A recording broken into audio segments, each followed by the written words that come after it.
I'm Loki Karuna, and this is TRILLOQUY. Welcome to Opus 251 and Season 6 of the TRILLOQUY podcast. Shout out to Soggy Beats for this season's theme, and shout out to you for tuning in. Couldn't do this show without you and your support. After all of these years, thank you so much for continuing to support the TRILLOQUY podcast. I want to shout out Scott Blankenship, who is my co-host for the first 200 opuses of the TRILLOQUY podcast. I had some business in Minnesota last week hosting a concert that I curated for the Lakes Area Music Festival. And Scott and I had some time to catch up. We ate some Ethiopian food, caught up a bit, did some smoking, I'll say it. And his new dog, Sparky, finally warmed up to me. So it was all in all a good visit. Shout out to Scott. I also want to shout out Devon Gray and Davu Seru, who are both season 1 guests on the TRILLOQUY podcast way back. I guess that was 2018 or so, 2019. Scott and I watched them perform at the Cedar Cultural Center in Minneapolis on Saturday night. So it was great to see them in action and to catch up with them as well. Lots of shout outs and lots of frustrations as well, thinking about what this new administration has already put forward. I'll speak to that briefly in today's TRILLOQUY, but for now, it is my extreme pleasure to welcome Samantha Ege to the TRILLOQUY family. Samantha is a musicologist, she's a pianist, and she's one of, if not the leading voice on the history and music of Florence Price and many other historical Black women in Western classical music. I've been following her and her work for many years now, and I'm just so glad that we finally had a chance to connect. So thank you so much, Samantha, for taking the time to join me. Samantha recently released a new book called Side Impresarios. It's a really incredible text that outlines many of the Black women of Chicago who not only made a way for themselves in classical music back in the earlier parts of the 20th century, but they also transform the field altogether. And Samantha makes that case in this book. Again, Florence Price is one of the names that we've become more familiar with over the years, thanks to the work of Samantha and others. But there are so many other Black women who deserve their flowers, and this book highlights them in a really beautiful way. We talk about the book in our chat. We talk about Samantha's work at the intersection of musicology and performing. She's just so fascinating, and it was a great pleasure to dialogue with her. To get us into the conversation, I'm actually going to pull from the catalog of Black men, if you'll allow me. I went to London last month to see what the diaspora is up to over there. Had a great time staying in Brixton and hanging out with the Caribbeans and doing all that. And when me and Del visited the London Black Archives, one of the local Black museums, I was so moved to see that the Afro-British composer Samuel Coleridge Taylor had the biggest display of all of the displays. And this isn't even a music-centered museum. So in celebration of London's celebration of Black classical composers, here's Samantha Ege performing a work by Samuel Coleridge Taylor himself. This is an excerpt from his Waltz Suite number 2. Hope you enjoyed this bit of Western classical dance music brought to us by Samantha, and hope that you enjoy our chat. More from me on the other side.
Well, I identify as a musicologist, pianist in that order. So generally my research is what leads my inquiry into the repertoire. So there tends to be dialogue between research and repertoire. So because I write a lot about Black women composers in the first half of the 20th century. That's what's represented in my programming as well. But like any creative, I like my detours and my tangents. And so I think the beauty about being a pianist that isn't kind of bound by tradition, bound by canon, is that I can really play whatever I want. And it's so liberating to have this dual identity, and one that enables me to be even more imaginative as a creative. You speak about the dialogue between these two worlds, but dialogue, I would imagine, is also a huge part of your work when it comes to the storytelling and the presentation of your research. I wonder how you approach the storytelling aspect that comes out of your work as a musicologist and pianist. Well, as an academic, I was introduced to that storytelling component through the idea of the lecture recital. But even just in those words alone, there's something kind of rigid. There's something that already kind of tells you, okay, this is serious. I need to pay attention. It's a little bit school like. And so I kind of struggled with the lecture recital format because I think I just felt that I wanted to work towards something that felt more engaging, something that felt like it didn't just belong in an academic setting. And so I kind of began to think more about, conversation concerts, or the idea of I mean, I don't have a good name for it yet. That one doesn't really roll off the tongue.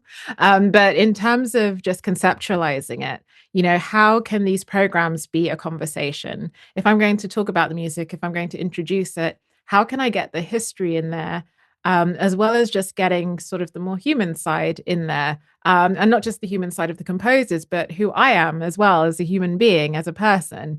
How can I bring a bit of my personality to the fore? And what's been really great as well is just doing more of this kind of thing, talking to people about my research, doing stuff on radio, doing stuff on TV, doing performances for, younger kids, because if you can communicate your work to them, you can communicate to anyone. So just really practicing that versatility with different audiences. Maybe, when you think about, a way to describe it that rolls off the tongue a little easier, maybe you can revive the idea of the talk show, not as we thought about it in the 90s, but, Hmm. a different version for a different time. I love that, and I will credit you. With all of these things that you do, are there other titles that are further down the list? Maybe you've done some acting or, some official media personality work? I mean, I'm very open. In another life, I did a lot of amateur theatre and drama, and singing as well, which, I'm now that I'm kind of more of a serious musician, I'm not sure that I want to compete with the singers. But I'm just very open. I'm very open to learning about screenwriting, and learning about different kinds of writing, and perhaps maybe just expanding what I'm already doing, but into taking that into different areas. But I do feel like, I'm very excited about the possibilities. Wow, wow. Well, I do want to talk about Side Impresarios, but I'd love to get a little bit of your origin story. I wonder if you can speak to your introduction to music generally. Did you start on the piano, or was there a different story there? Yes, I started on the piano, and I've always felt a connection, to music. And weirdly, one of the earliest connections I remember is to the music of Meatloaf. Okay. So yeah, at around 2 years old, I was just really obsessed with I would do anything for love. That was my favorite song. And then by the time I was 3, I was apparently playing the piano. And then I remember, just as a young child, if the TV was on or the radio was on and it was one of those music channels, I would be playing along with it and realizing that I know what's coming. I know what's coming in the music. And it, they're just, you know, there just felt like there was this very natural, connection to music. And then when I was actually learning to play the piano, um, a lot of the time I wouldn't always practice. So I would just ask my piano teacher to play it, and then I would just copy what she was doing. Oh, wow. I wish I still had those skills because that would make learning repertoire a lot easier. Um, but Yeah, so I had this facility in terms of picking things up and being able to improvise. And I remember wanting to spend more time studying Scott Joplin because I just really enjoyed his music and was told, oh, well, you need to kind of do the real music. And so early on, that sense of what is classical music and what isn't is, sort of getting ingrained.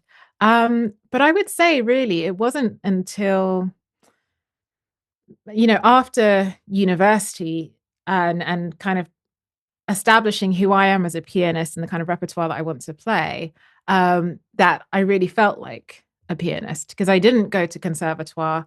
The one time I did a big competition, a piano competition, I forgot to bring the sheet music, the physical sheet music, because I played from Oh, memory.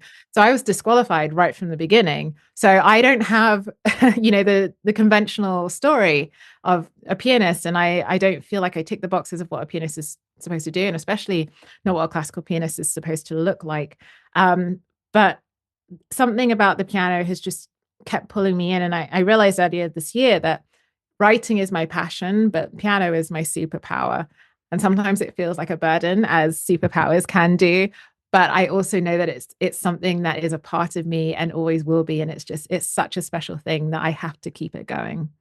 when you talk about in those earlier years when you were being taught what's classical and what isn't, I wonder how you think back on those days now. I mean, of course, these days, many of us are challenging those notions, but did you have the vocabulary or the experience to really challenge that notion back then? No, I didn't. And I just kind of accepted that because, there's the power dynamic of your teacher saying, this is this and that is that. And you Mm. go, okay, they're the adults. So, but I was always interested in the slightly kind of quirky repertoire, kind of fusion repertoire, and I guess the extent of that exploration was through composers like George Gershwin, who, are allowed, as jazz musicians in our classical bracket, but Black composers are not. Um, and that was something that became really apparent to me upon learning about Florence Price. And hold on, there are all of these Black composers. Why are we using George Gershwin as a placeholder? Mm. Why are we using Nikolai Kapustin as a placeholder for jazz and classical music when there are already jazz musicians, Black classical jazz musicians, with all of those identities. And yet it's only acceptable for that to come through a white European voice in the concert hall. So, these women in particular really opened my eyes to that hypocrisy. That's what it is. How did these composers get on your radar? I mean, for me, they certainly weren't taught in school. Some were by my first bassoon teacher, who happened to be Black. So of course there was that connection. But I really didn't have context on the depth and breadth of Black composers until I started working in radio and just spent time in the stacks and just read the name Florence Price for the first time many years ago. I wonder what that story is for you. Yes. So, as my accent suggests, I am not from the US. I am from the UK. And nowhere in my education was it made clear to me that there were Black women in classical music, which you would think is odd because I am a Black woman in classical music. But that history was never conveyed to me. And it took going to McGill in Montreal, Canada, for me to learn of Black women in classical music. And my professor, Professor Lisa Bogg, had a um, early 20th century music history course, which I loved because it made me realize that actually I really enjoy 20th century music as a genre, which I've now continued to work with in my work as both a musicologist and a pianist. And so there were all sorts of names that I wasn't really familiar with, to be honest. And so when I saw the name Florence Price in the syllabus, I just kind of thought, oh, another name that I don't know. Mm. And then when I listened to the musical examples and when I read the articles and I learned, wow, she was a Black woman. And then I heard that piece, Fantasy Negre, and I could hear, I didn't know specifically the spirituals, but I could hear that spiritual influence, which is interesting because I don't know where I would have absorbed that awareness from, but I Mm. could hear it. And I was just so struck by her citation of a Black folk language that wasn't jazz, that wasn't the blues. It was something so different. And the romantic, gestures that were so familiar to me as a classical pianist, just it was almost just like a big hug, like welcome, welcome home. This is your repertoire. And that really stuck with me. So that when I ended up recording that piece 10 years later, actually, or around 10 years later, on my second album, Fantasy Neg, I wanted to open with that fantasy in order to recreate that sense of discovery that I felt, of hearing that for the first time, because it was just such a powerful moment. I wonder what the general conversation about diversity in classical music, Black composers, looks like in England as compared to the United States. I mean, on this side of the pond, there are certain social histories and realities that come along with that conversation that just have to be a part of it. Is that the same case in England? How is that part of the dialogue engaged generally? I have to say, a lot of my collaborative work, and I would also say the audience for my work, has been more in the US. Oh, My wow. personal experience has been that it feels like the UK is catching up, which is interesting because, I don't want to suggest that one side of the pond is more racially progressive than the other. I Sure. think that they're, yeah. Um, but it's interesting. And I think that in the US as well, I am more aware of a deeper history of a community of Black classical musicians, Mm. which I haven't sensed in the UK. So there's often this feeling that we're kind of operating in isolation, meaning that it's hard to kind of measure the progress because we're not as connected as, we don't have our Sphinx, or NAM or those kinds of associations. Moving to Southside Impresarios, the first thing I want to ask, there are so many stories about Black people, even Black women across the United States. I live in New York now, but I come from the South. I grew up in Tennessee. Lots of Black histories there. There's Black histories, especially in jazz on the West Coast. Of course, we have the Harlem Renaissance. So why Chicago? Well, it really, for me, started with Florence Price. Back when I was a student, she was the person who just changed my world with the awareness of Black women in classical music. And so it really came from just following Florence Price's story. So she was born in Little Rock, Arkansas, and most of her materials are held at the University of Arkansas. So I was spending a lot of time with those materials. But when you begin to, delve deeper into her story and the fact that she migrates to Chicago at the end of the 1920s, and you see all the coverage and all the success that she's having in Chicago, not only does that become a huge story, but when you then begin to look behind the scenes, how did she become the first Black woman to have a symphony performed by a major national orchestra? You see that there's a massive infrastructure and a massive network of Black women behind her, and Chicago just emerges as, the perfect place for all of this to happen for her. And so with this book, I kind of used Florence Price as an entry point because she's becoming a more familiar name.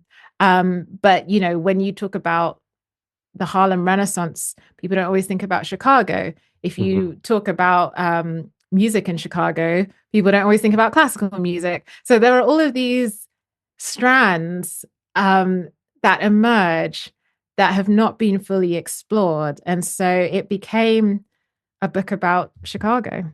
Wow. As a part of the research process, first of all, were you able to make it to Arkansas to check out the Yeah. archives? Yeah. Yeah. What was your impression of of Arkansas? I have to ask. Yes. I mean, as an outsider, I was nervous to go because I can't say any encouraging stories had reached me, Sure. but when I arrived, and had made contact with the archivists, I was just struck by the natural beauty of the place, and then I guess meeting people, I think that's what it is for any place in the world. You just have to connect with people and you realize actually, yes, there are places that you avoid, but that would be anywhere. And when it comes to certain things like music, there's a lot that connects us. And, the archivists were just incredibly helpful, even helping me decipher some of Florence Price's handwriting. And it was really great to be there. And actually, last year, I performed with the Arkansas Symphony. Oh, wow. Um, Not Florence Price, funnily enough. But it was really wonderful, though, because I felt like Florence Price had, brought me there with this opportunity to perform in her state. I will say that they have performed a lot of Florence Price. So actually, it was quite good for me to perform something quite different. But I did do a Florence Price encore. And I got to spend time in one of the historically Black neighborhoods, and to share my work and the music in that community. So I always comment and express gratitude for the ways in which these composers invite me into their worlds, into their spaces to make music. It feels like a way of being able to honor them. So Yeah, a lot of people aren't aware of the gem that is Arkansas when it comes to music. I mean, many of the first recordings, at least that made it to me, of William Grant Still, for example, came out of Arkansas. So there's always been so great, such a great number of things coming from there. On the other hand, we have the city of Chicago. I don't know if you would describe natural beauty when you think about walking down the streets of Chicago, but I wonder what's your relationship with that city. yes. So the first time I went to Chicago it was also my first time going to Arkansas. I did the two trips Mm. together. And actually, on that first trip, I got pretty ill. So I also got to experience the US healthcare system, which is Oh, another I'm so story. sorry. Um, but I loved Chicago because I do love cities. And when you're in a place like Chicago, you can feel the kind of energy that would inspire someone to write or paint or compose. And when I went to I was given complimentary tickets to attend a performance at the Chicago Symphony. And this was, I think, the day after I'd been in hospital. So I looked terrible. I felt terrible. I kind of just wanted to sink into the floor or the wall. And a woman came over to me with this big smile. And, she asked me who I am and what I was doing. And I told her, oh, I'm doing some work on Florence Price. And I was, very, very shy. And she just really brought me out of my shell. And, she was the director of the Chicago Symphony's African American Network. And then I saw someone that I'd recognized from Facebook, which was the then president of the National Association for Negro Musicians, Barbara Wright Pryor. Um, and it was just incredible because I felt like this history was kind of coming to life. And then the year after, Sheila Jones, the director of the African American Network, had invited me to present my work, at the Chicago Symphony Center. And that presentation became the foundation for the book. And Mm. so it wasn't just about going there and writing and doing the research, but the fact that I was able to perform and bring this music to life in that space, I think really animated the research and just the experience of being in Chicago in just a completely different way. It's such a rich text with so much invaluable information. I wonder what day one looked like when you sat down before a single word was written. How did you start? That's a good question. I mean, the ideas for the book had been swimming around since 2017. And so I knew that the story would be about Florence Price's Chicago, because after I did that presentation, my PhD supervisor was there in attendance and he said, "That's what your book is about." Mm. So he is a wonderful mentor. And so I knew that that was a fact. That's what my book would be about. So I finished my dissertation, which was on Florence Price specifically. Um, but I was beginning to kind of store, like some autumnal creature preparing for the winter. But yeah, I was beginning to just kind of set aside these ideas for the book. Thinking about Chicago. specifically thinking about these different protagonists, Maud Roberts George, Nora Holt, all the women that are in that book. And then I was doing more research in Chicago, such as at the Newberry Library. The Newberry Library has a really great map collection. And so that got me thinking more about, yes, I'm a musicologist, but this is also a story about geography. It's a story about Mm. place. So I need to learn how to deal with maps and how to think about maps in a creative way that makes sense to the musicians, the musicologists, etc., that will be reading the book.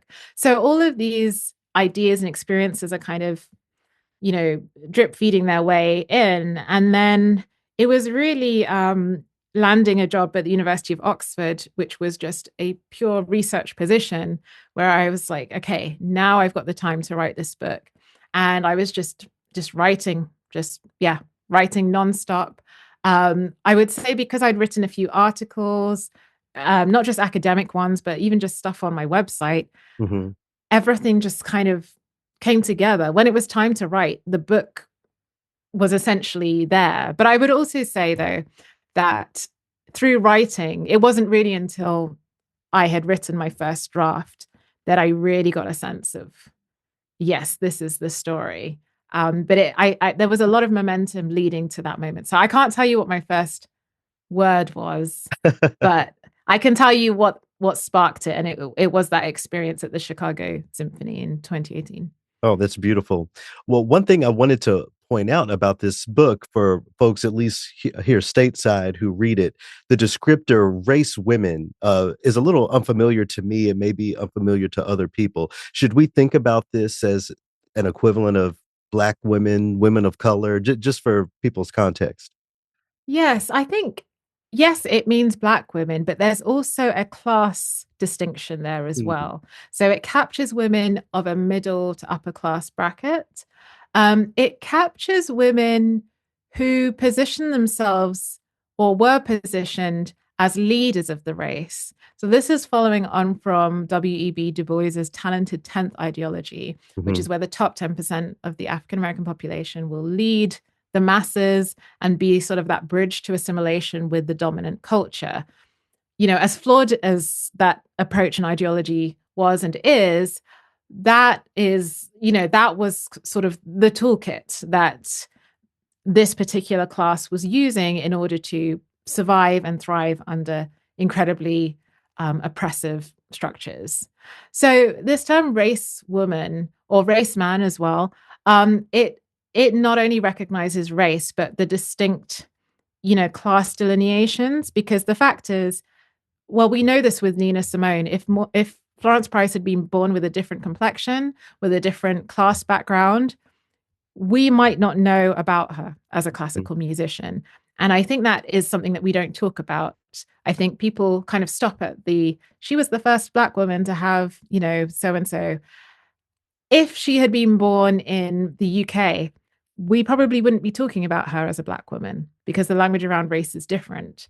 Her ability to pass into the dominant culture would have been much stronger in Europe. So I think it's really important that we articulate the messiness of classism, of colorism, of racism within Black communities as well. And but on the other hand, I celebrate these women because there is a lot to celebrate. But I think what I wanted to do was show that it's not it's not clear cut, and Mhm. this term race woman allows us to fully know who we're talking about here and the kinds of social advantages that they had within a wider and very unjust social framework. Sure. Just as a short tangent, you mentioned Nina Simone, you mentioned W.E.B. Du Bois. These are people who had an artistry that really fit well into their broader activism. At least I tend to think of W.E.B. Du Bois as a freedom fighter more than a writer. Nina Simone was certainly a world-class musician, but that world-class musicianship was utilized toward broader conversations. Is there a history like that around Florence Price or some of these other race women that we don't particularly think about all the time?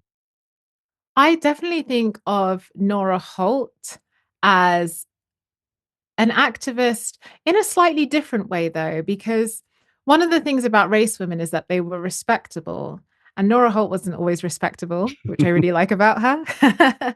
She kind of, the thing about race women as well is that they aligned more to the racial politics, whereas I think Nora Holt was very aware of her her sexuality, her desire for liberation as a woman. And I think that gendered component of her activism came through in the way that she really tore up scripts of respectability. So on the one hand, she's the first Black woman to attain a master's of music degree in the whole of the United That's States. right. I forgot. Yeah. Yes. And then on the other hand, she's very comfortable taking nudes for her friend, Carl van Vechten, so Didn't know that. she, Okay. yeah, that's the next book. But,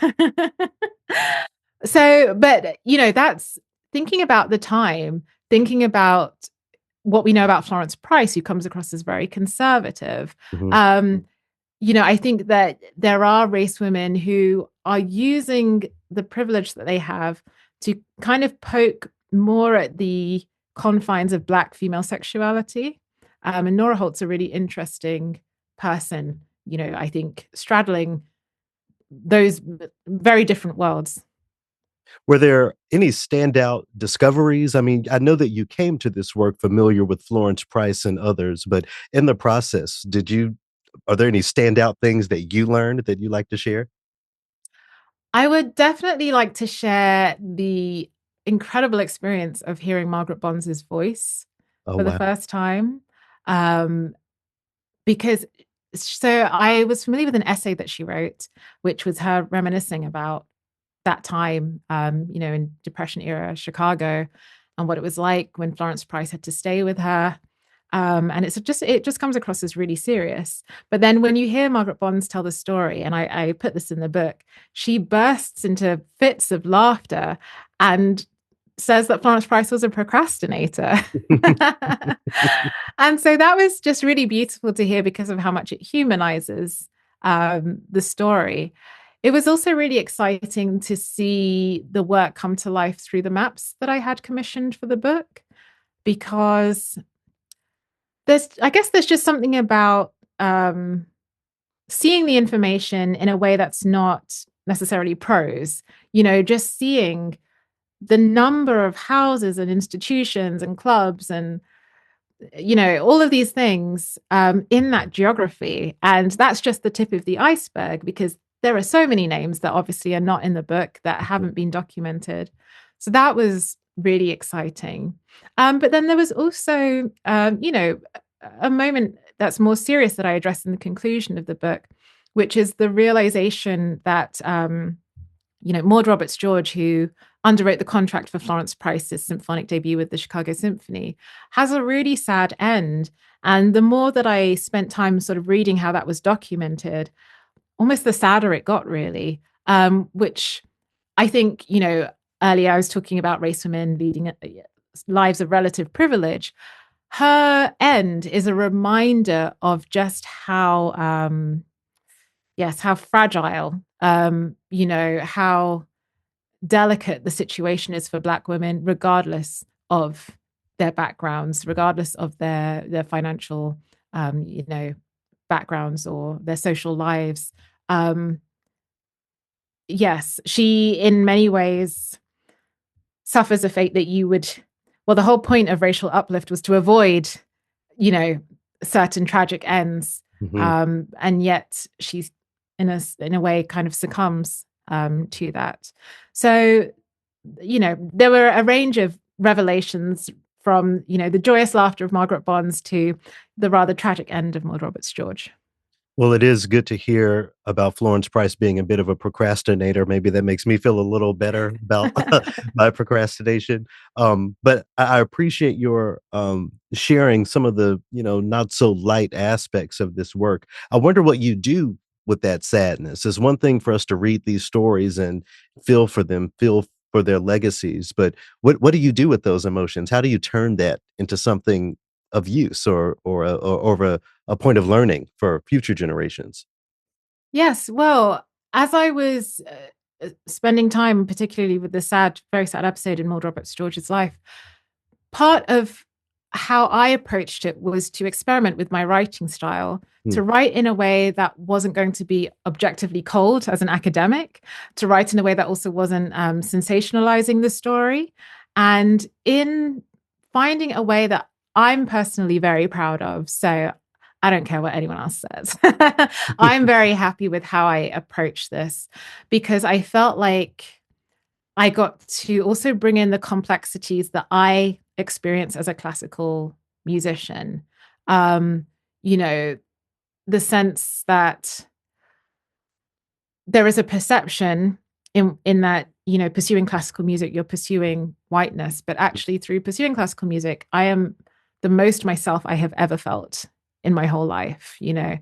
And there was just a sense of I got to express my own personal gratitude through writing in a way that I thought was suitable. I got to bring a sense of closure to my journey with the book and present closure beyond the tragedy that Maud Roberts George experienced. And so, yeah, I think I turned the writing process into something a lot more personal and a bit more of a sort of conversation in a way that for me it had exactly the outcome. And I did try writing in different ways, but no, I'm very content with how I approach that. So yeah. Are there other pianists, musicians, musicologists who you've met along the way? One person that I'm thinking of specifically right now is Michelle Can, who was my introduction to the one movement Florence Price Concerto. Mm. That I now understand they've actually found the score, so they're going to rearrange it. Are there folks who you met on the ground along the way who you'd like to shout out? Unfortunately, I haven't met Michelle in person, but I am a huge fan because she was one of the first pianists that I saw that was closer to my generation, who was just incredibly successful and just so talented. And so it was just really wonderful to see her thriving. And, she plays all the repertoire as well. And so it was just really brilliant to learn of her and her work. Another pianist is Artina McCain, who I have performed with. We performed at the Barbican 2 years ago with Lady Danbury, Adjoa Ando narrating our concert. So that was really, really special because Artina is such a powerful pianist. She just Oh yeah. has so much power. And so, yeah, I've been trying to be Artina for the past 2 years. And yeah, there are the Canning Masons are obviously an incredibly talented family, and the pianists Jennifer and Isata are doing these really versatile programs because obviously they are trained in the British conservatoire system, but they're doing really engaging programming, which is really exciting to see. So it's really wonderful that there's a generation that is closer to my own that I'm seeing, and I'm getting emails from students, Black students who are at university and they want this repertoire. So that's really exciting to know that I can also be a resource for an upcoming generation, because I don't think, that's kind of breadth of, different people wasn't necessarily, I didn't know how to access it. Let's put it that way. And then musicologist, Professor Tammy Knodel Oh is yes. just wonderful. I've been so lucky to, she was one of my examiners for my PhD. She has joined me we've done BBC radio documentaries about Florence Price and Undine Smith Moore. She's been present for those. And yeah, we've collaborated a lot. And I just love hearing her wisdom and, knowing everything that she's accomplished just reassures me about where I'm at and where I'm going. She's essentially a role model. And it's just really wonderful to have her. And, there are many other people. But I definitely want to give a shout out to Professor Knodel. You have such a community. Maybe it's time for you to just move to the United States. Yeah, you say that, but it's never quite worked out. And I find that really interesting. I just wonder if I'm supposed to stay here, if I'm supposed to stay in the UK and kind of build what wasn't here for me, you Sure, know, sure. now. Yeah, we'll see. Well, I mean, and speaking of the UK, much of this conversation, generally speaking, around again Black composers and classical music, it tends to center the United States. But I'm sure there have to be others. I mean, here stateside, we're familiar with Samuel Coleridge Taylor. More and more people are becoming aware of Ignatius Sancho. I wonder if there are other Black composers who aren't American who we should be thinking about or have on our radars. Well, I'm doing a really big project around Samuel Coleridge Taylor's daughter, Avril. I don't know if you know much about her, but I was always kind of resistant to the idea of pursuing research around her because she went to South Africa during the height of apartheid. And, that's, I don't know why. Well, I now have a better sense of why she did that. But at the time, I thought, well, I'm not sure that I want to be engaging in your music. Um, but I guess the historian in me recognizes that the messiness of the human condition you know, is something that we actually do need to delve into. And she really got me thinking about my own Britishness because essentially she was looking for opportunities in the UK. And it was essentially because of her gender that a lot of these orchestras turned her down. So it had nothing to do with her being, of partial African descent. It was really the sexism of institutions like the BBC in particular that kept turning her down. And so she went to South Africa in search of new opportunities. And as someone who's traveled, Singapore, Kuwait, Canada, that's something that I can relate to. And she found opportunities. And, she had this piano concerto, and the third movement was dedicated to her father. And you've got this whole apartheid orchestra playing this piece that she is conducting. And then later down the line, the officials find out about her African heritage. Mm. And, the British High Commission basically says it's best for you to leave. And that again got me thinking about the conditionality of Britishness, how I feel as a Black British person whose grandparents built this country, in post World War II. Um, and that conditionality, the way that you're reminded that you're not fully from here.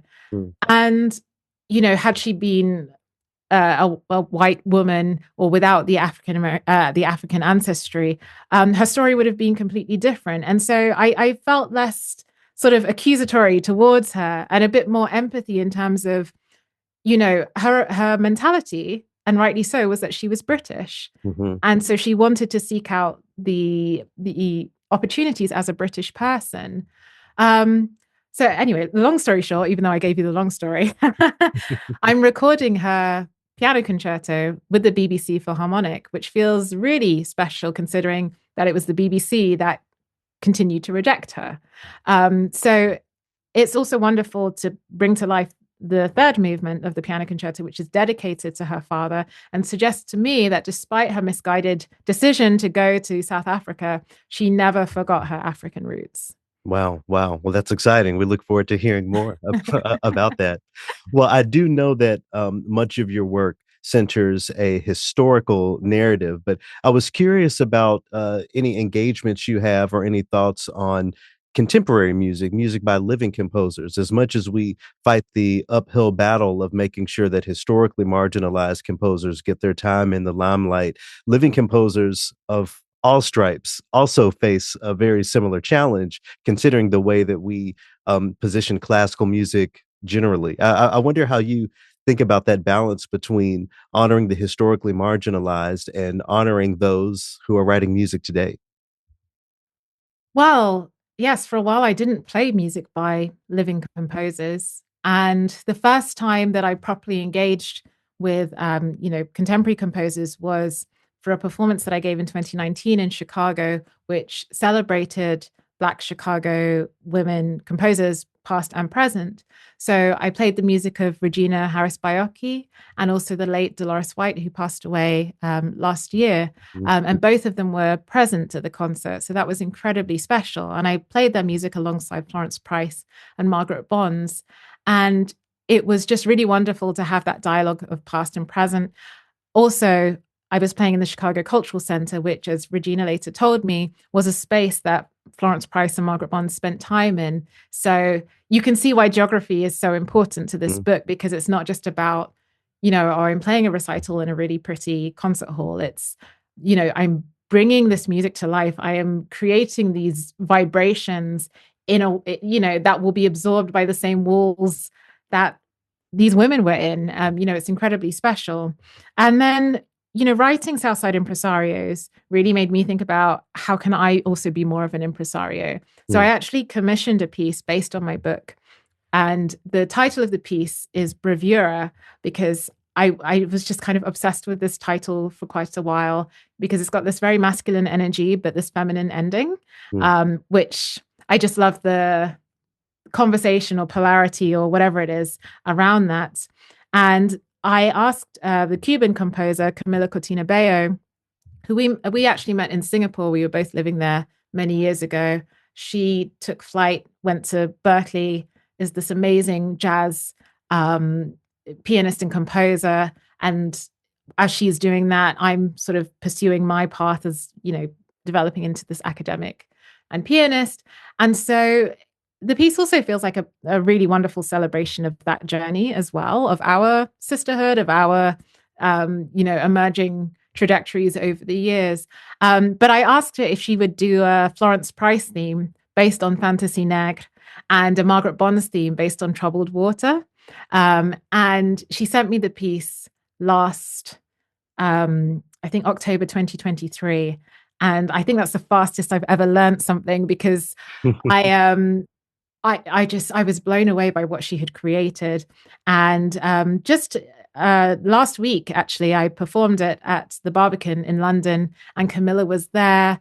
And it was just really wonderful to, open with the Florence Price Sonata, which is 1932, this historical work, and then to move into this contemporary, language, which has the spirituals, but it also has Cuban influences. So it's going beyond just an African-American conception of, the diaspora, including our narratives as well, was really wonderful. And then the second half of the program was all contemporary composers. So I began with the music of Odeline de la Martinez, another Cuban composer, also the first woman to conduct a BBC prom in 1984. Oh, wow. Yeah, absolute powerhouse. And apart from my first album, all my albums have been released with her. We've got a recording of Julia Perry's piano concerto coming out next spring. So yeah, played Odeline's music, Chen Yi as well. I've wanted to play her music for a while. And so I did, and that was exciting. And also the music of Gabriela Ortiz. So that's probably the most I've ever, played of contemporary composers in any of my concerts, actually.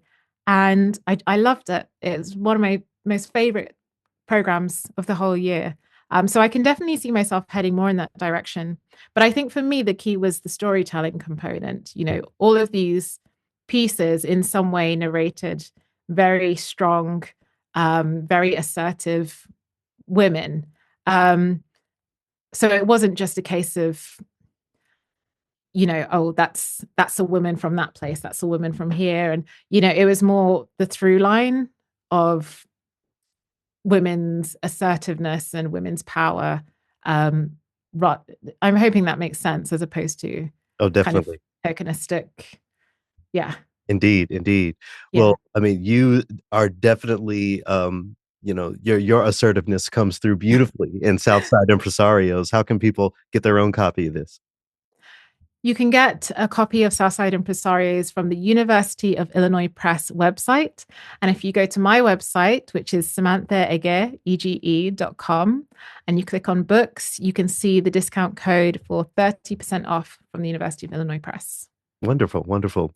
Well, I wanted to close with just a general question about these dialogues of the at the intersection of race and classical music. As you may know, DEI, diversity, equity, inclusion efforts are very much under attack here in the United States, due in part to the incoming administration.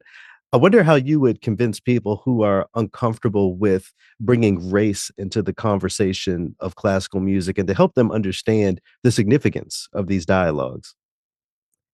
I would say race is already in classical music. It's already there. It's there in the canon that you know and love.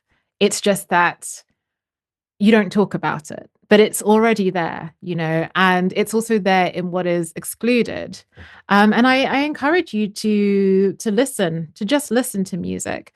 In the same way that I had my preconceptions about Arkansas, it was different once I was there, once I was in communication with different people and different perspectives.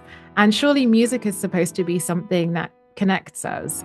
And so if it's doing the opposite, then something is wrong there. But race and gender and all of these things are part of classical music because they're a part of our world. So engage with our world.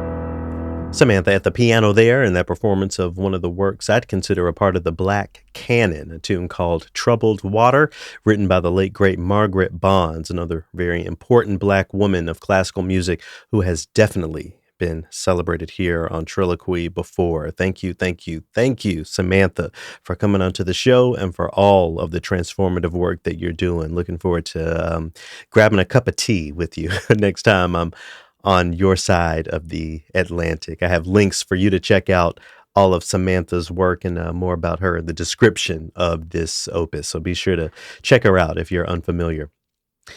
Okay, so we're a little over a week into Trump's presidency, and I have to admit, I'm stressed. I've always taken pride in my ability to not let national politics sway me one way or another, but shipping people out of the country, pushing over DEI, and most recently, at least as this is being recorded, he's frozen all federal grant funding. Ooh, I think it goes without saying that grant funding fuels the arts here in the United States almost primarily. So for federal funds to be frozen, that's a huge deal. I'm actually afraid of what this will mean for a number of the smaller nonprofits that are out there trying to oppose the backpedaling of Target and other corporations that have gotten rid of DEI. And just as one sidestep, people are putting together Target's social media posts back in 2020, how they stand with Black families and all of this stuff. So all that was just a lie. All of that was posturing because they have just with a snap of a finger pushed back and backpedaled all of their work for Black folks and for people of color, other marginalized groups. I hope you'll think about that next time we have something where people are trying to post Black squares or announce their solidarity, because as easily as they can put something up, they can just as easily take it away. Anyway, I'll let you read on all of what's going out there on your own. But what I will offer today is something that I shared on social media a few days ago.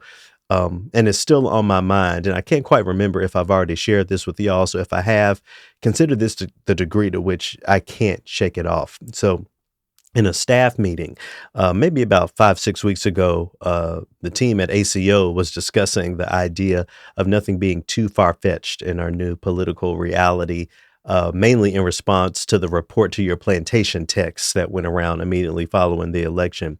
This is something that many people on staff have other direct connections to based on history and context. There's one person on staff whose father had to escape a country in Asia that was at war, and they were killing everybody. Anything can happen, and we're seeing that here these days. And for the record, another little asterisk, I'm speaking generally there because we don't know whose business needs to be out there. I don't know if somebody being named as an immigrant puts them at danger in this new administration. Again, we're already seeing people flown out of the country.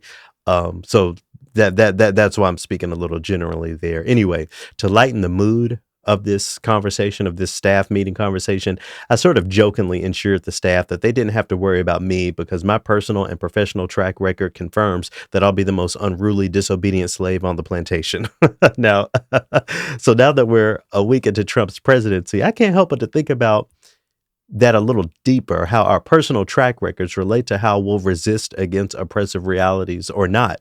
I don't think an eventual return to race-based unpaid or underpaid labor is far-fetched considering what we've seen so far. But whatever is coming down the pipeline, I'm ready to fight it because I'm never not fighting something. If I listed off all the jobs I've been fired from for standing against racism or some blatant misogyny or something, homophobia, one thing or the other, you'd understand that money cannot buy me. And even when it isn't about employment, I consider it my responsibility to speak up against evil anyway. I even think of it as a key aspect of my being a Buddhist. Helping people become happy requires standing up against anything that causes people to be unhappy, to quote Daisaku Ikeda. So over the years, I've grown to understand that not everyone is like that. Not everyone is in favor of agitation or the agitator. A lot of folks just kind of go along with everything, but that's not how I can operate. The point that I'm trying to bring to the front is that it's easy to say what we might do in a certain reality hypothetically. Lots of folks who think they'd be a part of the Rebel Alliance in Star Wars are out there. There are a lot of people who think they would have done the quote unquote right thing if they'd been around during the civil rights movement in the 1960s. But there have always been evils to fight against. As I said on Facebook, is woven into the America we've been a part of this whole time. There have been many, always have been, and probably always will be something to stand up against in this country. And I don't say this to indict anyone, only to speak my truth. Loki's track record of standing against authority and injustice is well recorded. And I want everyone to think about how your work so far fits into the work to be done. What injustices have you stood against? What injustices have you considered none of your business? What does your standing against evil resume look like? What I want to leave you with today. I mean, it takes my words away. I think I'll end there. You know, if you aren't ready to fight back, if you aren't ready to crack an egg, to get your hands dirty, to actually say something to your racist father or your racist uncle, if you aren't ready to protest, to do something, you're part of what Trump wants to bring to America. And I understand the majority of America, at least based on the voting, feels that way. But that's just what it is. And I'll tell you right now, I don't think it's crazy for him to try and enslave or underpay a segment of the population based on race. You can consider that far-fetched, but at this point, I can't. I don't give him that much credit. Don't be gaslit into believing that racism and other bigotry doesn't undergird the entire project he has for us in 2025. The time is now. Talk to y'all again soon.